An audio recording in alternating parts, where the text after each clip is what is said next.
جواب دیا تھا عمر کیسی بات کرتے ہو یہ میرا نصیبہ ہے یہ میری تقدیر ہے کہ آج میرے گھر کے دسترخوان پہ عمر مہمان ہو اتنا کہنے کے بعد عمر جانے لگے سینے میں دل ہوگا تو اس واقعے کو ضرور سنیے گا اللہ اکبر عمر جانے لگے اچانک عمر رکتے ہیں بھائی صدیق ناشتے میں جو کچھ ہوگا وہ تو ہوگا مگر ناشتے میں کباب ضرور رکھیے گا صدیق نے مسکرا کر کے کہا تھا بھائی عمر میرے گھر میں جو کچھ بنا ہے ناشتے کے دسترخوان پہ سجا دوں گا مگر سچ بتاؤں میرے گھر میں کباب نہیں بنا ہے میرے گھر میں کباب تیار نہیں ہوا ہے عمر فرماتے ہیں صدیق اتنا تو طے ہے آپ جھوٹ نہیں بول سکتے اس لیے کہ مصطفیٰ نے آپ کو سچا کہا ہے مگر یہ بھی سچ ہے کہ آپ کے گھر سے کباب کی خوشبو آ رہی ہے آپ کے گھر سے جلتے ہوئے گوشت کی مہک آ رہی ہے اب اس واقعے کو میں یہیں پر روکتا ہوں اس واقعے کا دوسرا رخ ملاحظہ کیجیے دور گزرتا گیا زمانہ گزرتا گیا صدیق کا انتقال ہوا صدیق کا وصال ہوا صدیق کی ایک بیوہ تھی عدت گزرنے کے بعد شادی ہو گئی حضرت عمر سے ایک مرد کی ایک عورت سے شادی ہوتی ہے پہلی رات کتنی حسین ہوتی ہے پہلی رات کتنی خوبصورت ہوتی ہے مگر دیکھ عمر کا تیور جب وہ رات آئی ہے حضرت عمر فرماتے ہیں اے اسلام کی شہزادی اور صدیق کی بیوہ اور میری شریک حیات یہ تو بتا صدیق میں وہ کون سی ادا تھی جو عمر میں نہیں ہے صدیق میں وہ کون سا کردار تھا جو عمر میں نہیں ہے صدیق میں وہ کون سا اخلاق تھا جو عمر میں نہیں ہے اسلام کی شہزادی صدیق کی بیوہ عمر کی بیوی آنکھوں میں آنسو لیے ہوئے کہتی ہے میرے صدیق کی کہانی سننا چاہتے ہو عمر میرے صدیق کا واقعہ سننا چاہتے ہو میرے صدیق کے بارے میں جاننا چاہتے ہو لوگوں میں اپنے صدیق کی کہانی سناتی ہوں صدیق رات کے 3 حصے کیا کرتے تھے پہلے حصے میں سوتے پھر اٹھتے لوٹا اٹھاتے وضو فرماتے مصلی بچھاتے 2 رکعت نماز ادا کرتے اور صدیق روتے رہتے محلی دی کے بادشاہ مسلمانوں ذہن کو قریب کیجیے کون صدیق رو رہے ہیں جنہیں دوست ملا ہے تو امام الانبیاء ملا ہے کون صدیق رو رہے ہیں جن کے تعلق سے میرے آقا نے فرمایا میں نے سب کا بدلہ اسی دنیا میں چکا دیا مگر اپنے دوست صدیق کا بدلہ کر قیامت کے دن چکاؤں گا کون صدیق رو رہے ہیں جن کے تعلق سے مدینے والے آقا نے فرمایا کہ میں نے جب بھی کسی کے پاس اسلام پیش کیا چاہے خالد ابن ولید ہو چاہے عمر ہو ضرور کچھ نہ کچھ دیر تک سمجھتے رہے اسلام قبول کرے کہ نہیں محمد کی بات مانے کہ نہیں مگر مصطفیٰ فرماتے ہیں کعبے کے پھٹو پجا فرماتے ہیں طیبہ کے شمس سہاگ بتاتے ہیں او میرے صحابہ او اسلام کے جانشانوں او اسلام کے شہزادوں قربان جاؤ میرے دوست صدیق وہ ہے جنہوں نے بغیر سمجھے مصطفیٰ کو مان لیا جنہوں نے بغیر سمجھے مصطفیٰ کو مان لیا شادی کی پہلی رات ہے رات کی تنہائی ہے کہانی سنا رہی ہے صدیق رات کے 3 حصے کیا کرتے تھے پہلے حصے میں سوتے پھر اٹھتے لوٹا اٹھاتے وضو فرماتے مصلی بچھاتے 2 رکعت نماز ادا کرتے صدیق روتے رہتے لیکن جب مؤذن کی اذان کی آواز فضاؤں میں گونجتی جب مؤذن کی اذان کی آواز صدیق کے کانوں سے ٹکراتی تو صدیق اس قدر بے قابو ہو جاتے کہ صدیق کے دل سے ایک دھواں نکلتا تھا جس سے چلتے ہوئے گوشت کی مہک آتی تھی جس سے کباب کی خوشبو آتی تھی جب یہ کہانی حضرت عمر نے سنی اور سجدے میں گر گئے تڑپ کر کہنے لگے اس دن جو میں نے صدیق سے کہا تھا بھائی صدیق ناشتے میں کباب ضرور رکھیے گا سچ فرمایا تھا صدیق نے وہ گوشت کی مہک نہیں تھی وہ کباب کی خوشبو نہیں تھی وہ صدیق کے جلے ہوئے دل کی مہک تھی جس دن تو صدیق نے خوف الہی میں جلایا تھا جس دن تو صدیق نے خشیت الہی میں جلایا تھا جب بریلی کے تاجدار امام عاشقاں قبلہ دل و جان مجدد اسلام بریلی کے امام کی نظر اس واقعے پر پڑی تو یوں پکار اٹھے کباب لاہو میں بھی نہ پایا مزہ جو دل کے کباب میں ہے اسے کہتے ہیں خوف رب کا ڈر اسے کہتے ہیں جن کو میرے مصطفیٰ نے اسی دنیا میں جنتی ہونے کا مجدہ سنایا راتوں دن روتے رہے آج ہم نیکی کے نون تک نہیں پہنچے پھر بھی ہمیں رونا نہیں آتا آج ہم نے مذہب اسلام کو پسے پشت ڈال دیا ہے. آج ہم خود مذہب اسلام کا جنازہ نکالتے ہیں.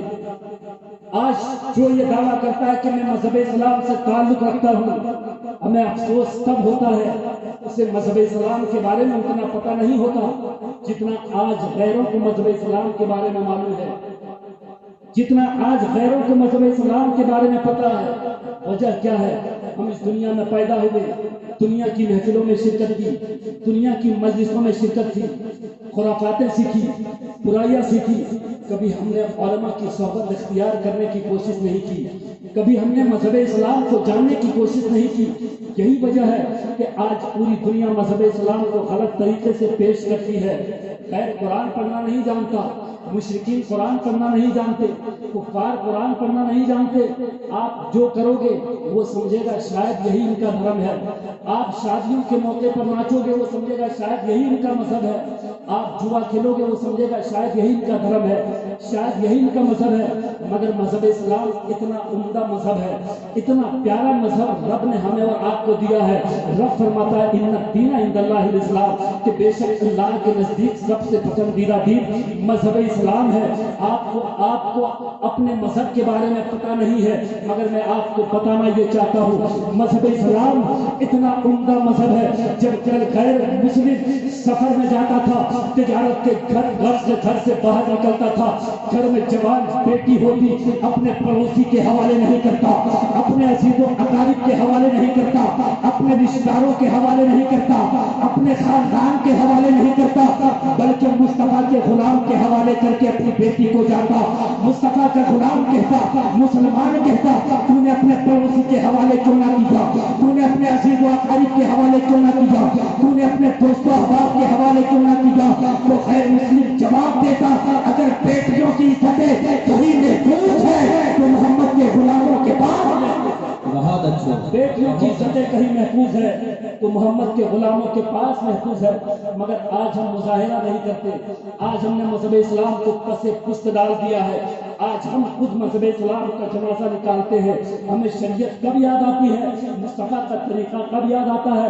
مصطفیٰ کی سنت کب یاد آتی ہے؟ جب موت کی گھڑی ہوتی ہے، جب موت کا لمحہ ہوتا ہے، جب موت کا وقت آتا ہے، اس وقت ہمیں شریعت خوب یاد آتی ہے کہ فوٹو ہٹا دو، یہ کر دو، وہ کر دو، سورہ یاسین شریف پڑھواؤ، امام صاحب کو بلاؤ، مؤذن صاحب کو بلاؤ. اس وقت ہمیں شریعت خوب یاد آتی ہے. مگر یاد رکھیں مرتے وقت فرعون نے بھی کہا تھا آمنت برب موسیٰ و ہارون، کہ میں موسیٰ اور ہارون کے رب پہ ایمان لایا. تو نزا کے وقت کا ایمان قابل قبول نہیں ہے. نزا کے وقت شریعت پر عمل کرنا یہ قابل قبول نہیں ہے. اگر ایمان لانا ہے تو مرنے سے پہلے ایمان لا.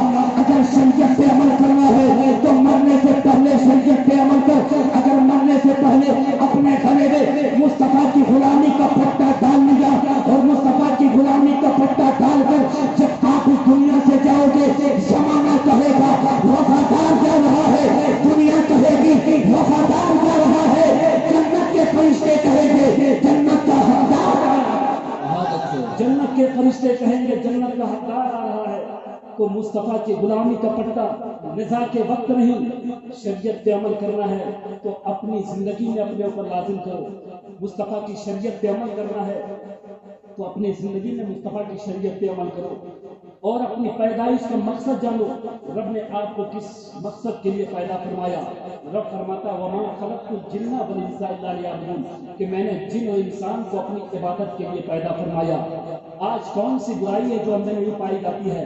کیا آج ہمارے بچے شراب کے اڈوں پہ نہیں ہے، جوا کے اڈوں پہ نہیں ہے؟ کیا آج ہماری بیٹیاں بے پردہ نہیں گھومتی ہے؟ کون سی برائی ہے، کون سی خامی ہے جو ہم میں موجود نہیں ہے؟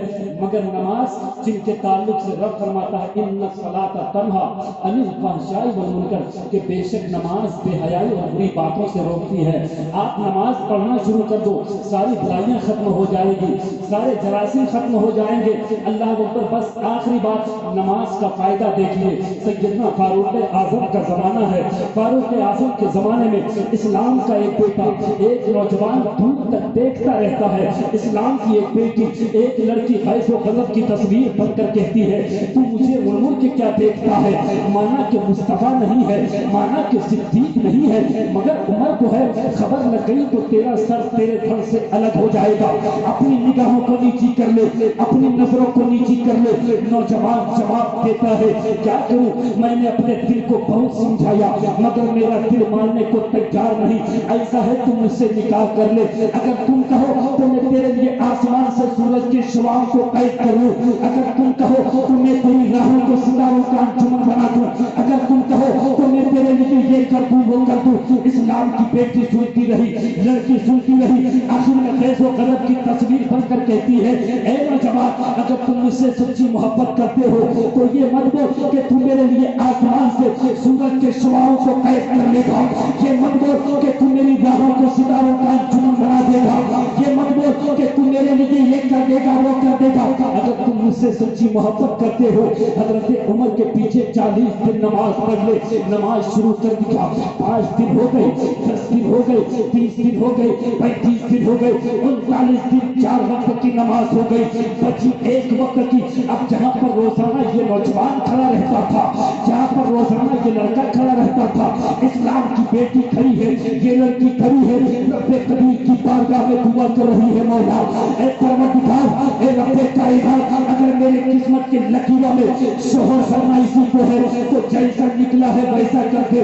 دعا کر رہی ہے، نظریں جھکا کر کے کھڑی ہے، انتظار کر رہی ہے اب آئیں گے، اب آئیں گے، آ کر کے کہیں گے دیکھ میں نے تیری شرط مان لی۔ حضرت عمر کے پیچھے 40 دن نماز پڑھ لی، اب میری بیوی بن جا۔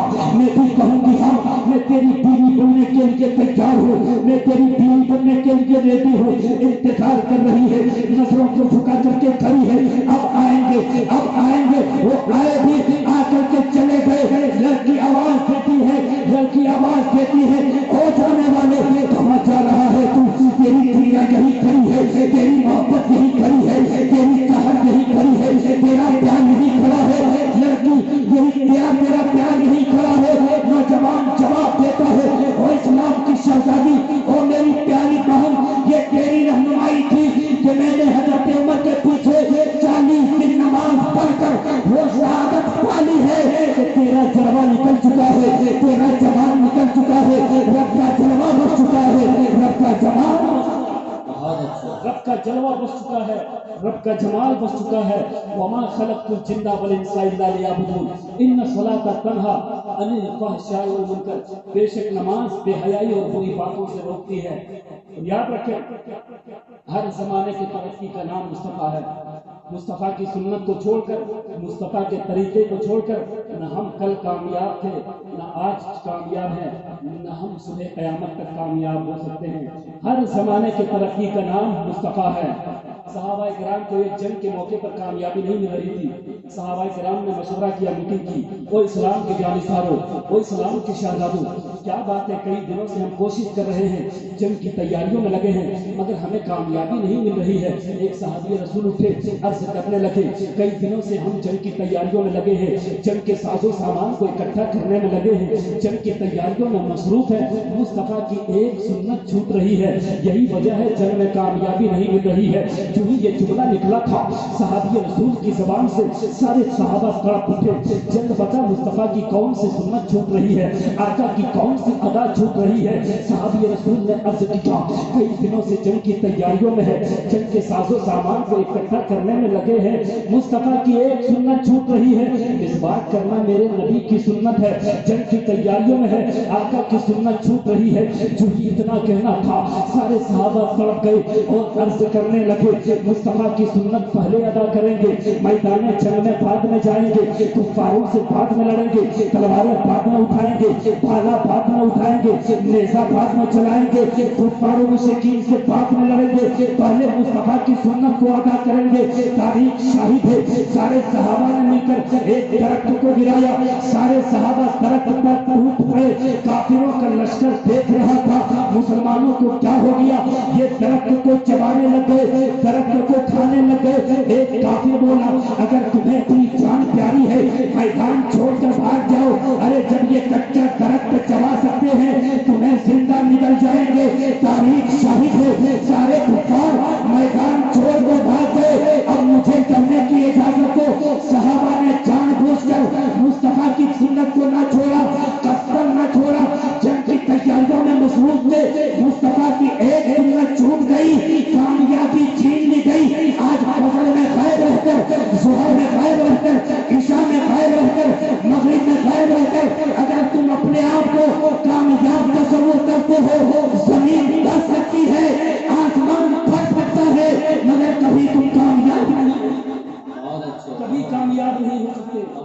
کبھی تمہیں کامیابی نہیں مل سکتی۔ بالکل ہر زمانے کے ترقی کا نام مصطفیٰ ہے۔ رب نے کامیابی مصطفیٰ کے قدموں میں رکھی ہے، مصطفیٰ کے طریقے میں رکھی ہے، اور چلتے چلتے آخری پیغام دے کر آپ کو جانا چاہتا ہوں۔ یہ عظمت والدین کانفرنس ہے، اگر آپ کے والدین باحیات ہیں تو ان کی دعائیں لیا کریں، ان سے محبت کریں، اچھا سلوک کریں، نرمی سے پیش آئیں، ان کا ادب کریں، ان کی تعظیم و تکریم کریں۔ آج کا نوجوان اپنی بیوی کے زلفوں کا اسیر ہو کر، ان کے حسن کا شائدائی ہو کر اپنے والدین کے ساتھ نافرمانی کرتے ہیں، اور اس کے سامنے صرف بیوی ہی بیوی ہوتی ہے، اور یہ سوچتے ہیں کہ یہ چند دنوں کے مہمان ہیں، چند سالوں کے مہمان ہیں، کچھ دنوں کے بعد، کچھ سالوں کے بعد یہ زمین کے اندر دفن ہو جائیں گے، پھر ہماری حکومت ہوگی، ہمارا راج ہوگا۔ ایسی سوچ رکھتے ہیں، مگر میں بتانا چاہتا ہوں ہماری اور آپ کی حیثیت کیا ہے۔ جب اللہ کے نبی موسیٰ کلیم اللہ کو ماں کی دعاؤں کی ضرورت پڑ سکتی ہے تو ہم گناہگاروں کو کتنی ضرورت پڑے گی۔ اور والدین کی دعا جن کے تعلق سے میرے آقا فرماتے ہیں جس طرح نبی کی دعا امت کے حق میں قبول ہوتی ہے، اسی طرح والدین اگر دل سے اپنی اولاد کے لیے دعا کر دے، رب اس دعا کو قبول فرماتا ہے، رب اس دعا کو شرط قبولیت سے نوازتا ہے۔ وہ دعا بارگاہ رب میں قبول ہوتی ہے، وہ دعا بارگاہ رب میں قبول ہوتی ہے، رب اس دعا کو شرط قبولیت سے نوازتا ہے اگر والدین دل سے اپنی اولاد کے لیے دعا کر دے۔ اور اگر آپ کے والدین اس دنیا کو چھوڑ کر چلے گئے ہیں، ان کا انتقال ہو گیا ہے، ان کا وصال ہو گیا ہے، تو ان کی قبروں پر جایا کریں، ان کے نام ایصال ثواب کیا کریں۔ میں سورہ فاتحہ شریف کی تفسیر آپ کو بتا رہا ہوں۔